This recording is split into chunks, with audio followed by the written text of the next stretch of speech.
If you're stuck in traffic late at night and hear someone knock on your window, don't look. Caleb Morrow hated night drives, but that evening, the highway outside Cedar Ridge was completely jammed. Red brake lights stretched endlessly ahead, glowing like a wound that wouldn't close. The radio crackled with static, then went silent.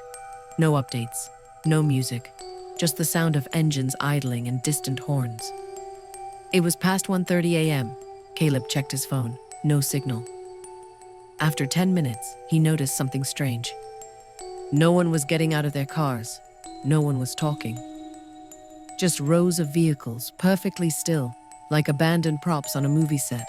Even the horns had stopped. Then someone knocked on his window. Slow, deliberate. Caleb froze. He stared straight ahead, heart hammering. The knocking came again, 3 times. He turned his head slightly. A man stood beside his car, his face pale under the red glow of brake lights. His eyes were too wide, his mouth trembling. "Don't roll down your window," the man whispered, though the glass was closed. Somehow Caleb could hear him. "There's someone walking through the traffic," the man said. "If they stop at your car, don't look at them."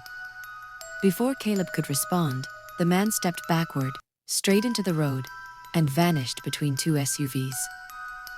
The traffic lights ahead suddenly went dark. Something moved. Caleb saw it in his side mirror first, bare feet stepping between cars, slowly, carefully.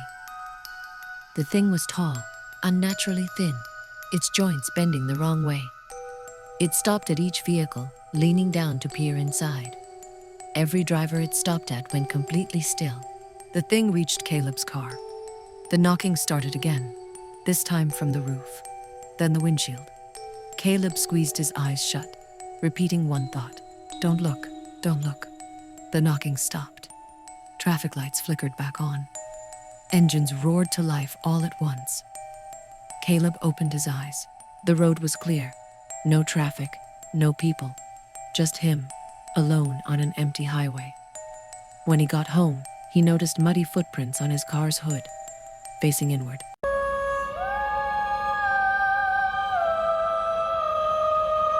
This story might change how you feel about being stuck in traffic at night. Maya Kinsley was stuck on Route 47 at exactly 11:11 p.m. when everything stopped. Not slowed, stopped. Cars ahead of her froze in place like someone had paused the world. No accident lights, no police sirens, just an endless line of vehicles stretching into the darkness. She sighed, checked Google Maps, and frowned. The map showed no road where she was driving. Her phone suddenly buzzed. Unknown number, do not honk. Maya's stomach tightened. She typed back, "Who is this?" No reply. A horn blared somewhere far ahead. Immediately every car's headlights turned off at once. Pitch black. Then screaming. Not loud, muffled, like it was happening underwater. Maya gripped the steering wheel as her own headlights refused to turn back on. In the darkness, she heard doors opening. Footsteps on asphalt, people whispering. Her phone buzzed again. Unknown number, they heard that. Shapes began moving between the cars, not running, gliding. She could feel them pass her vehicle, brushing the air beside her window.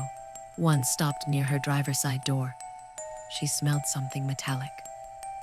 The thing outside spoke in a voice that sounded like several people talking at once. "Traffic violation," it said.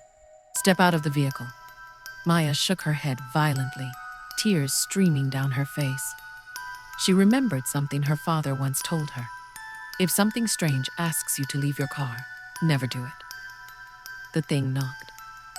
Once. Twice. Then it leaned close enough for her to see its reflection in the side mirror. No face, just a blur where eyes and mouth should have been. Suddenly, headlights snapped back on. The engine in front of her moved. Traffic started flowing like nothing had happened. Maya drove the rest of the way home in silence, hands numb, mind racing. The next morning, traffic news reported an accident on Route 47. 7 drivers disappeared, cause listed as unknown. Maya checked her phone one last time. The final message from the unknown number now had a name attached: traffic control.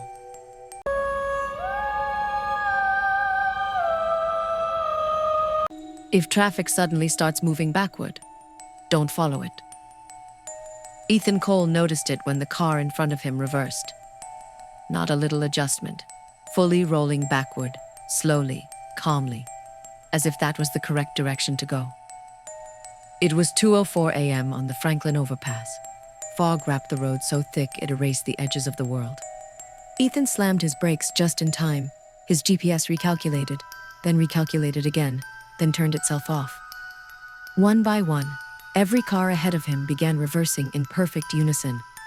No brake lights, no panic, just silent obedience. A message appeared on Ethan's dashboard screen, replacing the radio display. Traffic update, congestion ahead, please reverse to exit. His pulse spiked. That wasn't possible. That system only received basic alerts.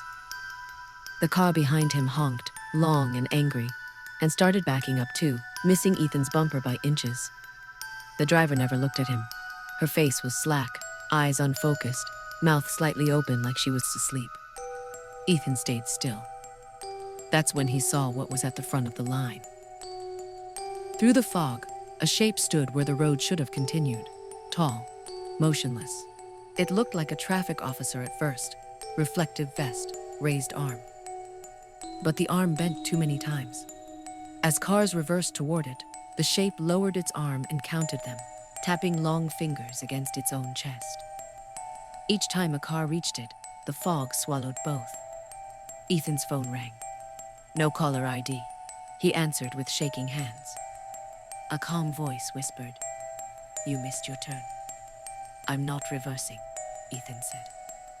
A pause, then soft laughter. "Then you'll cause a delay." Suddenly, his car jerked backward. His foot was still on the brake. The dashboard flickered. Manual control disabled. Ethan yanked the door open and jumped out onto the road. The fog burned his lungs. He ran forward, past the line of reversing cars. Behind him, engines screamed as one. When he finally broke through the fog, he collapsed onto empty asphalt.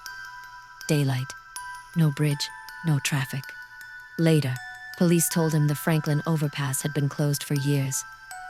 Too many accidents. Too many drivers found in their cars, parked neatly in reverse. Engines cold. Faces frozen in relief, like they'd finally reached the right exit.